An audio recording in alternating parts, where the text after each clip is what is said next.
নমস্কার বন্ধুরা, আশা করি আপনারা সবাই ভালো আছেন। আমরা সবাই ভালো আছি। তো বন্ধুরা, দেখতেই পাচ্ছেন এখানে একটা মাছ নিয়েছি। তো মাছটা কিন্তু এটা মাছের নাম হচ্ছে রুপোলি চেলা মাছ। তো এই মাছটা কিন্তু খেতে খুবই সুস্বাদু হয়। আর এই মাছটার কিন্তু কোনো আঁশ নেই। আর মাছটা কিন্তু বেশ ফলি মাছ যেরকম হয় কাঁটাযুক্ত, সেরকমই কিন্তু কাঁটাযুক্ত মাছটা। তো এই মাছটা কিন্তু বেশ লম্বা, দেখুন বেশ লম্বা। আমি প্রথমে বুঝতেই পারিনি যে এখানে একটাই মাছ ছিল। তো যখন মাছটাকে সেট করি তখন দেখি যে মাছটা বেশ লম্বা। তো দেখুন এখানে কিন্তু আমি আলু আর বেগুন কেটে নিয়েছি। এখানে দুটো আলু নিয়েছি আর দুটো বেগুন নিয়েছি। তো চলুন দেখে নেওয়া যাক কীভাবে এই মাছটাকে রান্না করেছি। মাছটা কিন্তু খেতে খুবই সুস্বাদু হয়েছিল। তো দেখুন কীভাবে রান্না করি।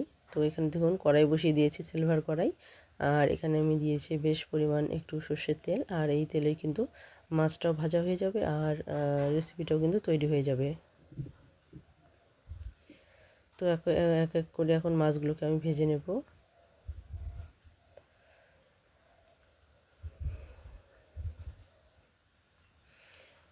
তো দেখতে পাচ্ছেন এই মাছগুলো কিন্তু একটু অন্যভাবে ভাজতে হবে, মানে মাছগুলোকে একটু হালকা ভেজে নিলেই হয়ে যাবে। এই মাছগুলোকে কিন্তু কড়া করে ভাজতে নেই।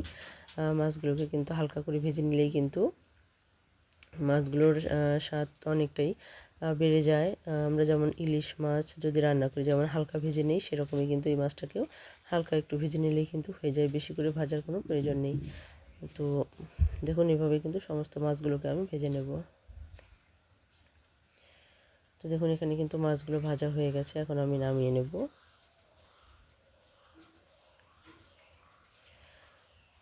তো এটা দ্বিতীয়বারে মাছটা আমি দিয়ে দিয়েছি।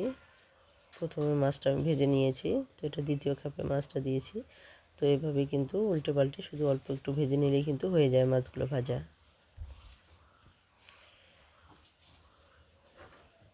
তো যে সমস্ত বন্ধুরা আজকে প্রথম দেখছেন, যারা এখনও সাবস্ক্রাইব করেননি, তাদেরকে অবশ্যই বলবো স্কিপ না করে সঙ্গে থেকে পুরো ভিডিওটা দেখুন। আর অবশ্যই সাবস্ক্রাইব করতে ভুলবেন না। আর বেল আইকনটিকে অবশ্যই ক্লিক করে রাখবেন, তাহলে যে কোনো নতুন ভিডিও আসা মাত্র আপনাদের কাছে পৌঁছে যাবে। তো বন্ধুরা দেখুন এখানে মাছটা কিন্তু অর্ধেকটা ভাজা হয়ে গেছে আর বাকি অর্ধেকটাও কিন্তু হয়ে গেছে। আমি এখন নামিয়ে নিয়েছি। আর এখানে ওই তেলের মধ্যে কিন্তু অবশিষ্ট যে তেল ছিল সেই তেলের মধ্যে আমি দিয়ে দিলাম কয়েকটা কাঁচা লঙ্কা, সামান্য পরিমাণ কালো জিরে। এখন এখানে আলু আর বেগুনটা দিয়ে ভালো করে ভেজে নেব।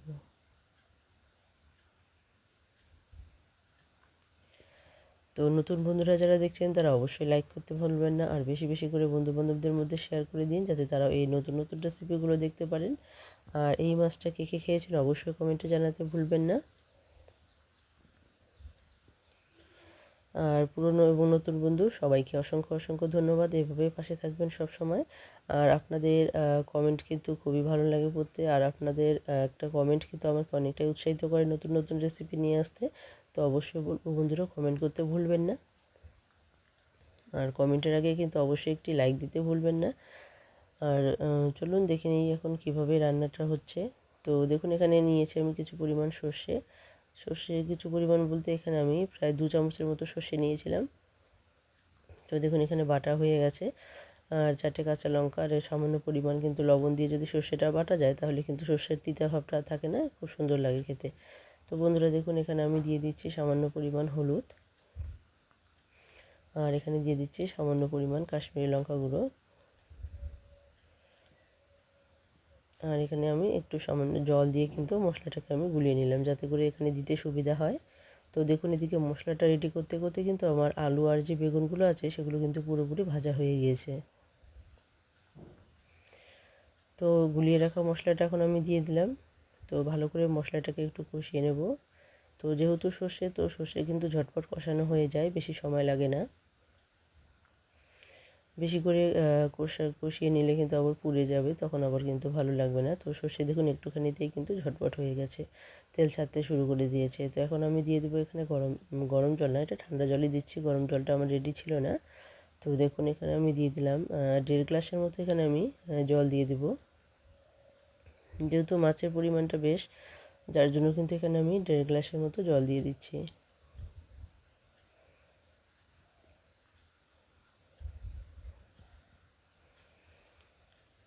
তো দেখতেই পেয়েছেন আমি কিন্তু কষানোর সময় কিন্তু লবণটা দিয়েই দিয়েছিলাম। এখন এটা ফুটতে ফুটতে আমি কিন্তু এদিকে ধনেপাতাটা রেডি করে নিয়েছি। তো এখানে আমি দিয়ে দেবো ধনেপাতা। তো দেখুন এখানে ধনেপাতাগুলোকে কিন্তু আমি কুচি করে নিয়েছি। তো রান্নার শেষে কিন্তু ধনেপাতা দিয়ে আমি এটা নামিয়ে নেব। তো বন্ধুরা দেখুন এখানে কিন্তু পুরোপুরি ঝোলের জলটা কিন্তু ফুটে উঠেছে। তো জলটা যখন ভালো করে জাল হয়ে যাবে তখন কিন্তু আমি মাছগুলো দিয়ে দেবো। তো দেখুন এখানে কিন্তু পুরোপুরি জলটা অনেকটাই জাল হয়ে গেছে, 2-3 মিনিটের মতো জাল হয়ে গেছে।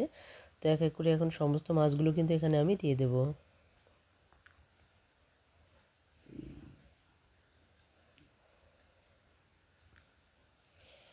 তো দেখতে পাচ্ছেন এখানে সমস্ত মাছগুলোই দিয়ে দেবো, যার জন্য কিন্তু আমি 1.5 গ্লাসের মতো জল দিয়েছি আর জাল করে নিয়েছি জলটাকে। তো ঝোলের জলটাকে যতটা জাল করবেন, যতটা ফুটিয়ে নেবেন ততটাই কিন্তু এই মানে ঝোলটা কিন্তু সুস্বাদু হবে।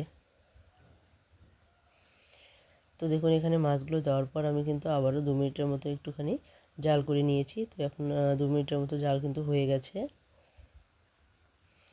এখন আমি ধনেপাতাটা ছড়িয়ে দেবো, আর ধনেপাতাটা ছড়িয়ে দিয়ে 1 মিনিটের মতো একটু নাড়াচাড়া করে কিন্তু এটা আমি নামিয়ে নেব। আর গরম গরম ভাতের সঙ্গে যদি পরিবেশন করা যায় তাহলে কিন্তু এটা দুর্দান্ত হবে খেতে। তো দেখুন এখানে ধনেপাতাগুলো কিন্তু আমি ছড়িয়ে দিয়েছি, আর ধনেপাতা দেওয়ার পর 1 মিনিটের মতো জাল করে নেব। তো এতে করে কিন্তু দেখুন যে ধনেপাতাটা খুব সুন্দরভাবে ঘ্রাণটা ছড়িয়ে দেবে। আর দেখুন এখানে 1 মিনিটের মতো জাল করাতে কিন্তু অনেকটাই তেল কিন্তু ছেড়ে দিয়েছে। তো এই রেসিপিটা কিন্তু খেতে দুর্দান্ত হয়েছে। তো আমার এই রেসিপিটি যদি ভালো লেগে থাকে তাহলে অবশ্যই বাড়িতে একবার ট্রাই করে দেখবেন।